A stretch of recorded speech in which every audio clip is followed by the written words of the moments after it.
নিকটতম প্রতিবেশী দুই দেশ বাংলাদেশ ও ভারত আগামী দিনগুলোতে সম্পর্ক কিভাবে এগিয়ে নিতে চায় তার রূপরেখা সম্পর্কিত একটি ঘোষণা আসছে হাসিনা মোদি বৈঠকের মধ্য দিয়ে।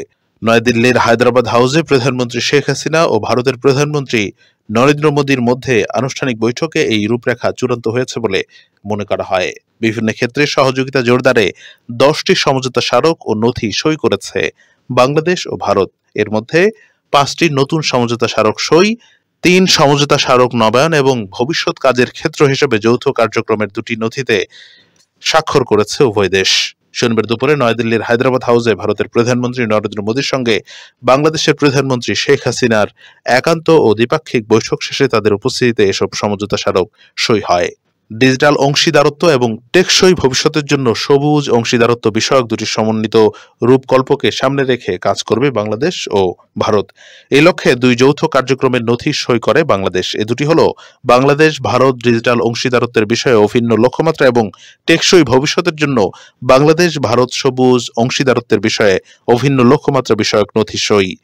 নতুন 5টি সমঝোতা স্মারক হলো বঙ্গোপসাগর ও ভারত মহাসাগরের সুনীল অর্থনীতি ও সমুদ্র সহযোগিতার বিষয়ে 2 দেশের মধ্যে সমঝোতা স্মারক, ভারত মহাসাগরের ওশানোগ্রাফির উপর যৌথ গবেষণা ও দক্ষতা উন্নয়ন বিষয়ে বাংলাদেশের BORI ও ভারতের CSIR এর মধ্যে সমঝোতা স্মারক, বাংলাদেশ ও ভারতের মধ্যে রেল যোগাযোগের উপর সমঝোতা স্মারক, যৌথ ছোট স্যাটেলাইট প্রকল্পে সহযোগিতার জন্য বাংলাদেশ সরকারের ডাক টেলিযোগাযোগ ও তথ্য প্রযুক্তি মন্ত্রণালয়ের সঙ্গে ভারতের national space promotion and authorisation সেন্টারের মধ্যে সমঝোতা স্মারক এবং ডিফেন্স স্টাফ কলেজের মধ্যে একাডেমিক সহযোগিতা বিষয়ে সমঝোতা স্মারক। নবায়নকৃত 3 সমঝোতা স্মারক হলো মৎস্য সম্পদ সহযোগিতা বিষয়ক সমঝোতা স্মারক, দুর্যোগ ব্যবস্থাপনা বিষয়ক সমঝোতা স্মারক ও স্বাস্থ্য ও ঔষধ খাতে সহযোগিতা বিষয়ক সমঝোতা স্মারক। এদিকে বৈঠক পরবর্তী সংবাদ সম্মেলনে বাংলাদেশিদের জন্য মেডিকেল ভিসা চালুর ঘোষণা দিয়ে নরেন্দ্র মোদি বলেন, চিকিৎসার জন্য ভারতে আগমনকারী বাংলাদেশিদের জন্য দেশটি মেডিকেল ভিসা সুবিধা চালু করবে। তিনি আরো বলেন, বাংলাদেশ ভারতের সবচেয়ে বড় উন্নয়ন সহযোগী এবং বাংলাদেশের সঙ্গে আমাদের সম্পর্ক সর্বোচ্চ অগ্রাধিকার দেই।